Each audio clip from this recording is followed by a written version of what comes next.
Hey, Chicago, what do you say? It's the CHGO Cubs podcast. Luke Stuckmeyer and Cody Delmendo getting you ready for Cubs and Pirates, which will start in a rain delay at Wrigley Field. The Cubs getting ready to start this homestand against first place Pittsburgh. What am I saying? Is it 1980? Maybe. Is it 1978? We have the Pirates, the Brewers, the Reds all ahead of the Cubs.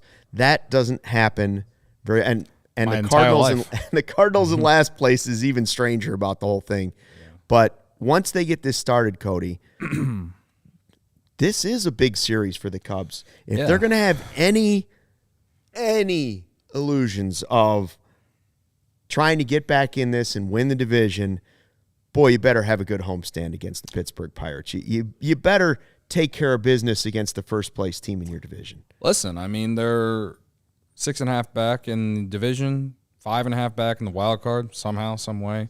And part of that is the Mets have been a massive disappointment along with the Padres, Phillies as well. But this series is huge. They ideally, they play 6 of the next 9 against Pittsburgh. Ideally, of course, I want them to win all 6, but they need to at least win 4. And ideally win 5. Yeah, I mean, so I don't know 4 at this point. I don't know 4 and 2 is good enough. That's what I'm saying. Right? Like at least 4. But you're playing 2 good teams. You're playing a first place Pirates team, and you're playing an Orioles team. You hope they if they at least win 4, you're hoping that maybe they play well against the Orioles this weekend too. But yeah, against the Pirates alone, I would love to win at least 4, but ideally 5. I think you can afford to drop 1, but if you can go 5-1 against Pittsburgh over the next, 6 games against them, like you're right there. You would probably be right there, in that mix, and you probably start to think differently about what the Cubs could be doing at the deadline. So, obviously, there's still a lot of games to be played after they play Pittsburgh next next 6 of 9 games, but. Yeah, I mean, you're not playing as many teams in your division anymore, so these are huge. On the other side, Pittsburgh knows this, and they took advantage of the Brewers getting swept by the Athletics this past weekend. How about that? The A's have won 6 in a row. I know. Just when you think it's impossible for the Cubs to do something crazy, the A's go win 6 in a row. Including winning against the Rays last night, Baseball. Which is just weird. So, they gotta get it going tonight.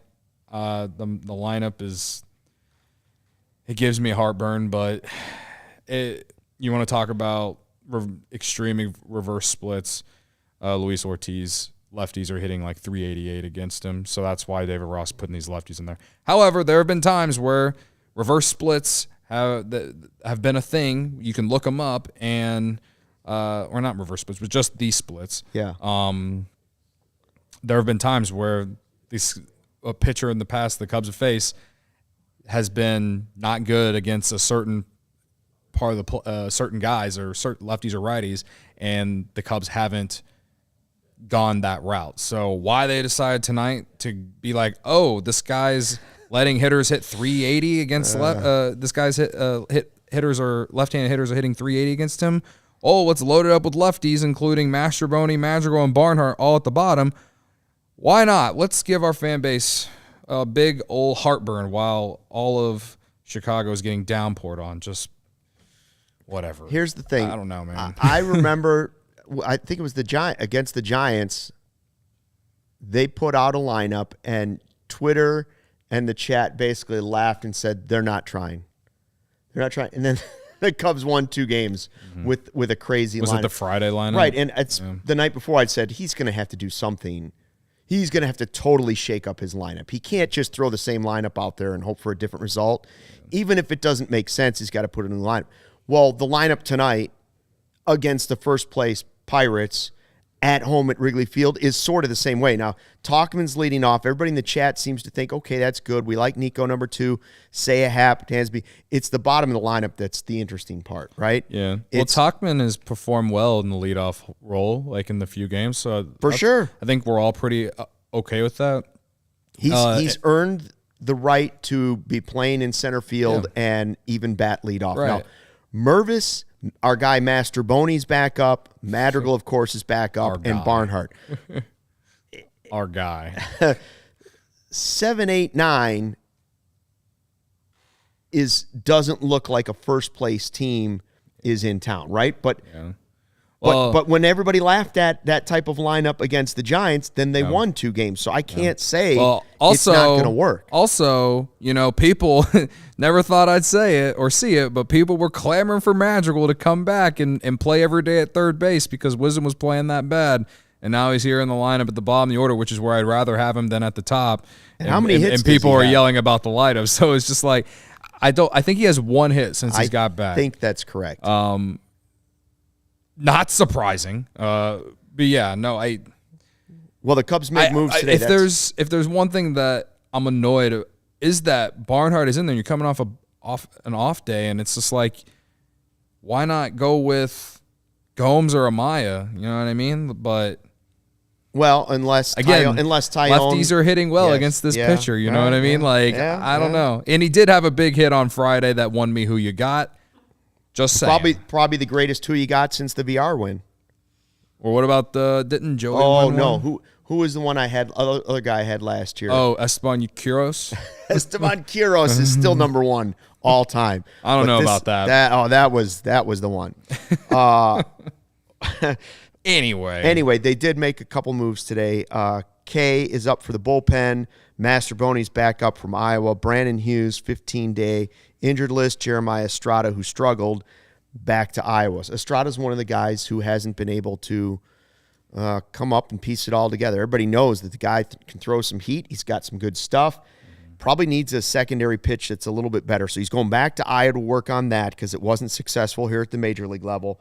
Hughes is one of the, you try and find where the season has gone wrong because there are some guys having individual success on the team.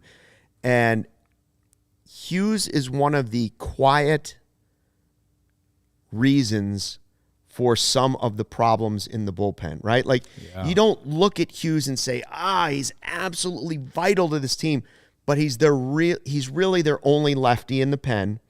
He was a guy that you thought could be the closer. He was super effective last year, and this knee injury has just, for whatever reason, it seems like he's just not the same guy. Yeah. So I don't know if it's the knee injury that sent him back there, but he's back on the injured list. Hopefully he can get it right.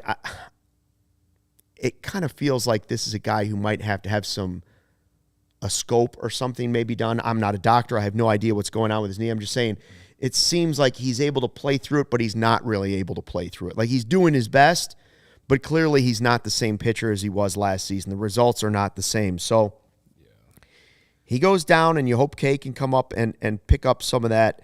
But I thought the thing that was interesting was that you see some of these guys going up and down, and Bellinger is still trying to recover from his knee injury, which we were told is just day to day. And now that's continuing to go on. And you know where he is today? He's in Iowa. And you know where he's playing? Base. Playing first base, which I think is really interesting because that's what I've said. I've said 2 things. One, if they are serious about competing in 2024, and we believe that Bellinger is going to get healthy over the knee and hit, whatever, right? Like, that's the first step. You have to believe that he's back to being the guy that you saw at the beginning of the season. But if he is, and he's healthy, then you don't worry about PCA being the guy coming. Mm-hmm. There are ways to find playing time for Cody Bellinger. One of them might be at first base for a little while. Yeah. That allows them to then DH Mervis. You can DH Mervis then. Yeah. Or you can put him back, and also allows you to play Tauchman, who we were talking about, who's done a nice job in center. Leave him in center field, even though he's probably not as good defensively as Bellinger. He has done a nice job. He made the nice catch. And gives you great at-bats.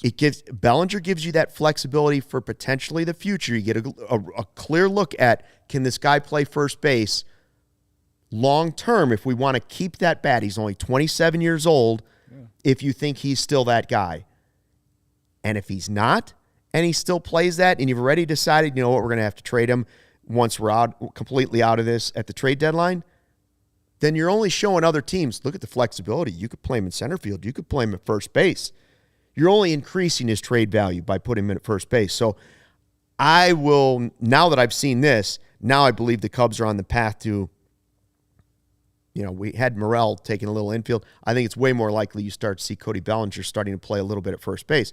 Also, if you're trying to help him heal from a knee injury, it's a lot easier to stand over at first base than it is to run all over the outfield, climb the center field wall, and dive for balls in center field. So if you're trying to protect his knee and get him back, first base would be an easier place to do that too. I think Ryan tweeted a video of David Ross basically saying that, or pregame. So, yeah, I mean, saying the injury part, like it's like that's why they're going to probably play him a little bit at first base when he comes back, and so and get a look while we're at it. Yeah, I mean, right? Sure. Why not?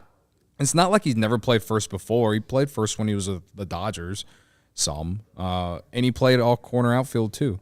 So everyone knows my thoughts on Bellinger. Obviously, if he plays anything close to how he did the first month, once he comes back until up to the deadline, and you're trying to decide if you should keep him or not, depending on where the Cubs are in the standings. Like, to me, it's not like this guy's 32 years old. This guy's 27 and has won an MVP and has shown really good production for you in the time when he has played, and it makes all the sense in the world if this team actually plans to compete in 2024, not just throw shit together and maybe sneak in like we've talked about the last 2 years, but actually be a real contender, be something that they said that we would be, right?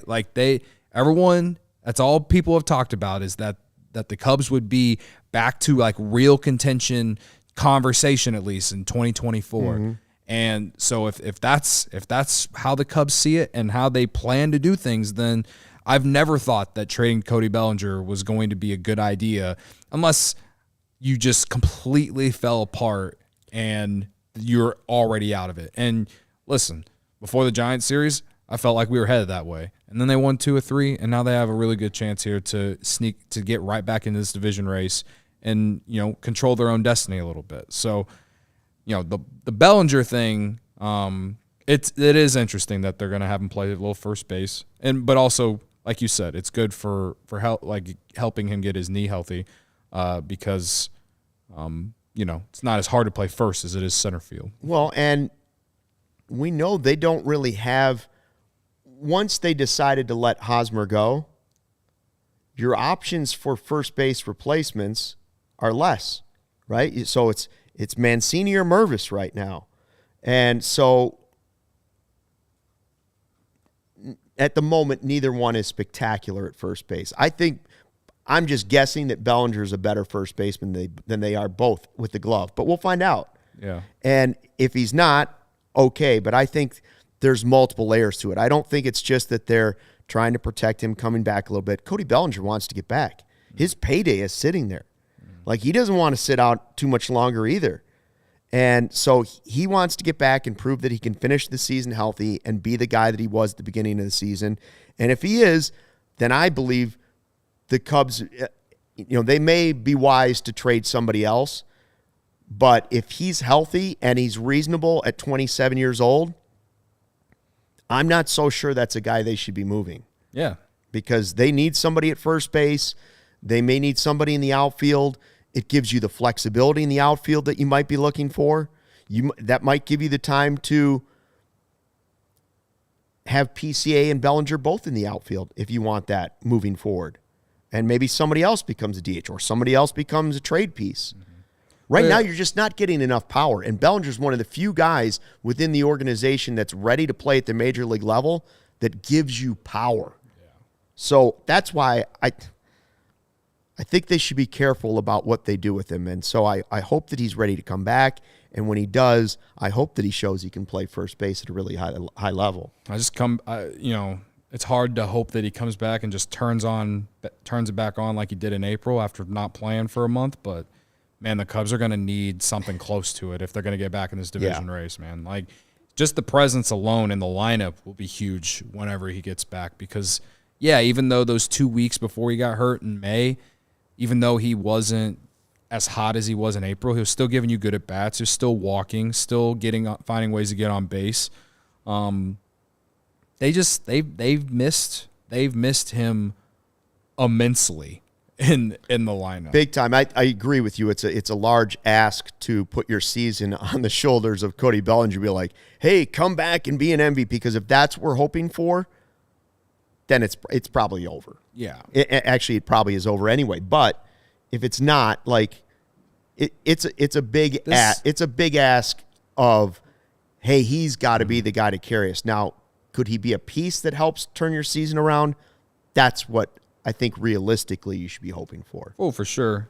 But again, like, this week and next week is basically, quote unquote, like the last stand. Like, this is it. They have to play well these next 2 weeks, specifically against Pittsburgh, to have any shot at just if they're going into the All-Star break with some momentum, and then you have an idea of where you're going to be in the division come the trade deadline.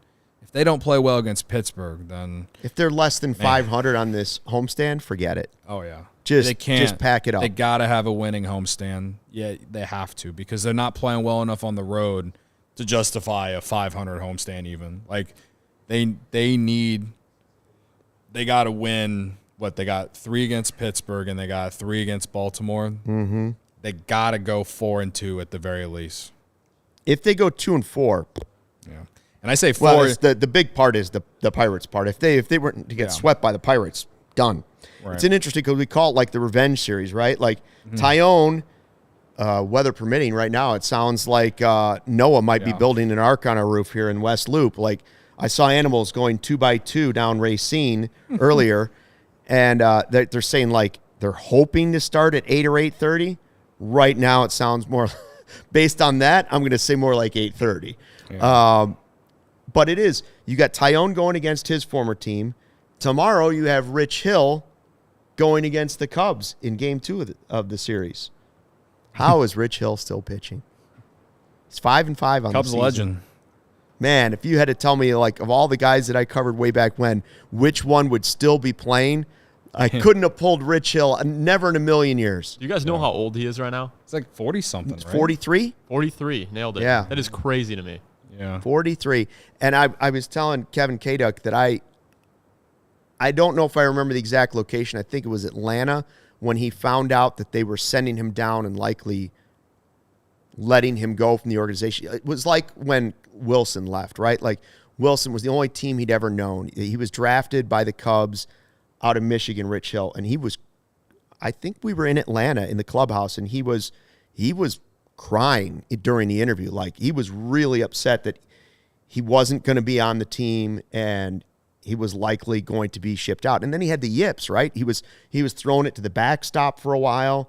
And to think that this guy's now still pitching at 43, how much money has he made, Steven? He made an insane amount of money last year. Mm-hmm. Yeah. Well, of course it was like the Dodgers that kind of fixed him.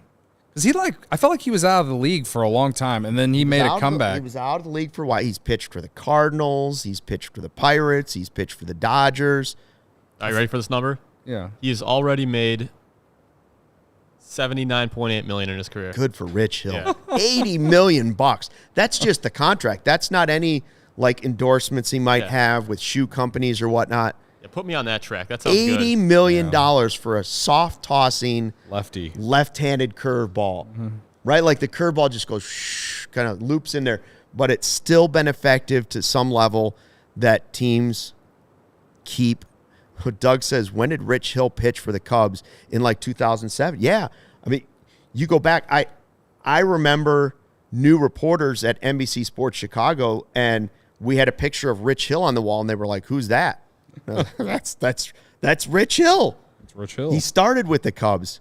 He's been so many places now. He started his career in 2005, according to Fangraphs. Right, and that's when we launched that network. So he was there 5, 6, 7. He was there from 2005 to 2008. Yeah. He pitched 19 and 2/3 innings in 2008. Yeah. And then went to Baltimore. Went to Baltimore for a year. Then went to Boston for 3 years. Thought he went overseas briefly too. Yeah, like a lot of so Baltimore he pitched 57 innings. Boston In 2010, 4 innings. 2011, 8 innings. 2012, 19. Cleveland. And then like 2017, that's when he started to like, I guess, figure it out. And that was when he was 37. That's just unheard of. 135 innings. And it's not like he's throwing it's not like he was throwing 99 and figured it out. Yeah. That's a slow curveball. I guess I could say 2016. It says he pitched for 2 teams in 2016. It doesn't tell me which teams. By the way, he's also the type of pitcher that traditionally, I know every team is different every year, but in my lifetime, it feels like Rich Hill, the soft tossing. It's like when Jamie Moyer used to come back and pitch against the Cubs. You're like, forget it, this is over. Yeah. They're never getting a hit. Yeah. Right? Yeah. Guys that corkscrew themselves into the ground, swinging at the ball like Bugs Bunny. Mm-hmm. Yeah, so like. Anyways, that's tomorrow. 2016 was probably, that was when he started to, I guess, in a way, like he got more of an opportunity. He had 20 starts, and that was the most starts he had ever had since 2007. Yeah. In 2016. Yeah, Barb says he's the modern-day Jamie Moore. Exactly who he reminds you of. He doesn't throw hard, but he's pitching into his 40s. Yeah. And I wouldn't be surprised if he wanted to. He's 5-5. His ERA's 4, I think, something. If he wanted to pitch again another year, you don't think there's a team out there be like, yeah, we'll take depth. Mm-hmm. Look at all. Well, we got our own type as well. Kyle Hendricks, for sure. Pitched a gym on Saturday. Wish we could have had that game during the week whenever we're here doing the show. Barb says Rich Hill used to buy Stuckey beer when he was a kid. I'm older than Rich Hill. You've got that backwards. But anyway, Jameson Taillon tonight. It's gonna be interesting. I mean, I feel like he's pitched better in recent starts. Yeah. His last start, he's made it into the 6th inning the last 2 starts. 5 1/3 and 5 2/3. His last start, the Cubs definitely pushed him too far. He wasn't like the underlying numbers of his last start in terms of like hard hits or hard contact given up and stuff like that. It was not great, and David Ross tried to push him a little bit longer, and it cost them the game. In one of those games that they got swept by in which they eventually got swept by the Angels. I think it was game 2 of that series. But even before that, he had a good start. Like he's been giving them more innings of late, and I think he ended up the box score ended up being 4 or 5 runs, but he only really gave up 2. It was the fact that he came out of the game, and I'm pretty sure it was Brandon Hughes that gave up all those runs that gave up the hits that led to those runs going on to him. I believe that's what happened, at least. I can't remember off the top of my head, but he's he's going up against his former team tonight. It's going to put an extra chip on his shoulder. So, but he loved Wrigley Field, and I think anytime he gets to come back and pitch here with any of the teams, I'm sure it's a little something extra, right? Yeah. And he knows this game's huge. Nearin saying he lost an infant son. Horrible. First of all, super nice guy, Rich Hill. As nice as they get. So I'm glad for the success. At first, I was like, who are you talking about? Because I was talking about Nearin was talking about Rich Hill lost an infant child when he was pitching with the Dodgers. Oh, okay. A really young son. He's had some tough times off the field. I'm glad that at least on the field, things have turned around for him and have been going well. Do you have anything you're looking at tonight? We're waiting for the game to start. I don't think we'll go all the way up until when the game starts because we might be here at 9 o'clock still doing a pregame show. I think you might be here for a while. Yeah, we might be here all night. So tonight's hit parlay is Hap, Tachman, and Mervis. On DraftKings Sportsbook, that comes out to plus 290. If you use the 20% boost, that'll push it up to plus 348. Like I said, Luis Ortiz, right-handed pitcher for the Pirates. Lefties hitting 388 against him this year. So give me the 3 lefties that I actually have confidence in. Nice. But you could also take Barnhart and Mastroboni and put them in there too if you want to add extra odds and want to feel pain when that bet doesn't hit. But I'm just saying. ceiling's leaking here now. It's raining so hard. So yeah, I got that. I also think Ian Happ is going to walk. I got that at -125. Really? Yeah. I think Ian Happ's going to walk tonight If they play. A couple ideas for Father's Day is coming up. I don't know what you guys are getting me, but make it something nice. And I know you're already planning. I see Steven's been working on this for weeks, probably getting me something big and lavish, which is okay too. A couple ideas. One would be our Father's Day sale at allchgo.com in the locker there. We have a deal going on. Buy one shirt, get the second one at half off. All shirts are up and eligible for this. Now, it's not going to arrive. You're going to want to take a picture of the shirt and give it to Dad because the sale has been going on already and we're so overloaded with merch sales, people just cramming in to get this buy one, get the one second half off. They're not all going to get there for Father's Day. But if you order it now, you still get the deal and you can show Dad this is the shirt you're getting. You're going to get it in like a week. Or you could also do the Die Hard deal right now. That's a great gift for Dad. Get him a CHGO Die Hard membership. That one's, I believe, $79.99 for the year and for a full year, and he gets 20% off all of our merch all of the time. He gets a free shirt to pick out of the CHGO locker. He gets the Die Hard card. He gets the 20% off discount to all of our events and takeovers and tailgates coming up for the Bears season. And, the card is the big thing. What dad doesn't want to be able to throw down the CHGO card and be like, get out of my face, here's my CHGO card. Yeah, you can just walk in the bar and they don't even charge you money for it. He just throws it down and goes, Dad vibes. Drops it on the table. Luke does that when he's at home. I do it in the house. He walks up to his son Will and is like, boom. Yeah. You think you need a diaper? Die Hard card. No, that's not. Dad, get Dad Crocs. Somebody says that. What? You need some CHGO Crocs. I'm not a Croc I've guy, never but owned Crocs, and I don't know that I really need to, although everybody says they're super comfortable. I think they're ugly, and I will never wear them.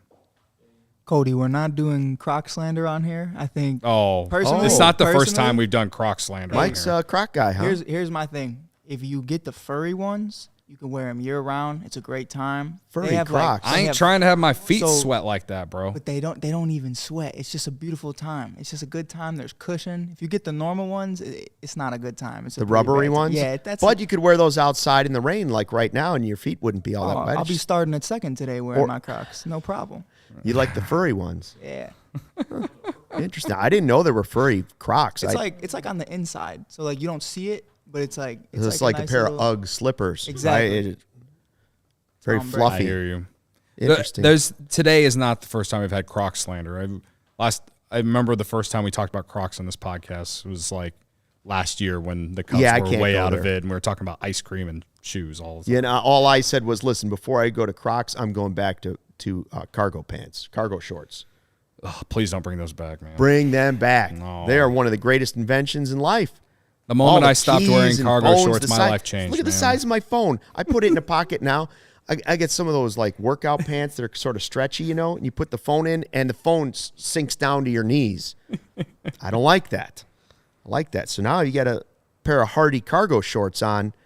Put anything in there. Crocs are for lazy people, Naren. Well, then maybe they are for me. I don't know. The moment I stopped wearing cargo shorts, my life changed. That's all I got to say. It changed for the better. Let's just say no to cargo shorts, Craig. Listen, cargo shorts are way better than jorts. I will go with that. You're never going to catch me wearing jorts. Should we do who you got? I don't know where we're at time-wise, but I think we're about with 7:05, right? We're good. I think we can get to it because I'd like to order some food. We're just going to be hanging out, waiting for this game to potentially start. And if it doesn't, what we will do is Cody and I will come back here when it's canceled, and we'll do a show. In which we'll probably talk about all the things we've already talked about. It might be some of this stuff, but come back anyways. We may talk about shorts and ice cream too. All right. And then we, just for Gary, we'll mention Slaughter once or twice. Yeah, we'll just say his name. Yeah, okay. All right, who you got? This is a list tonight. Mervis, Happ, Tucker, Barnhart, Miles, and Tauchman. Listen.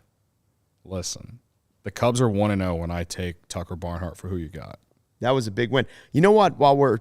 I need to go back and add up the new wins. You had a big one on Friday. Yeah, he got the big insurance run. I was so Drove in the big shaken. insurance run. I was so shaken by Cody's Barnhart win on Friday that I abstained from who you got on Saturday. I said, I don't know which side is up, which side is down. I'm going to have to hold off for a day. And then I lost again on Sunday. Yeah, I am manifesting Tucker Barnhart to do something tonight, man.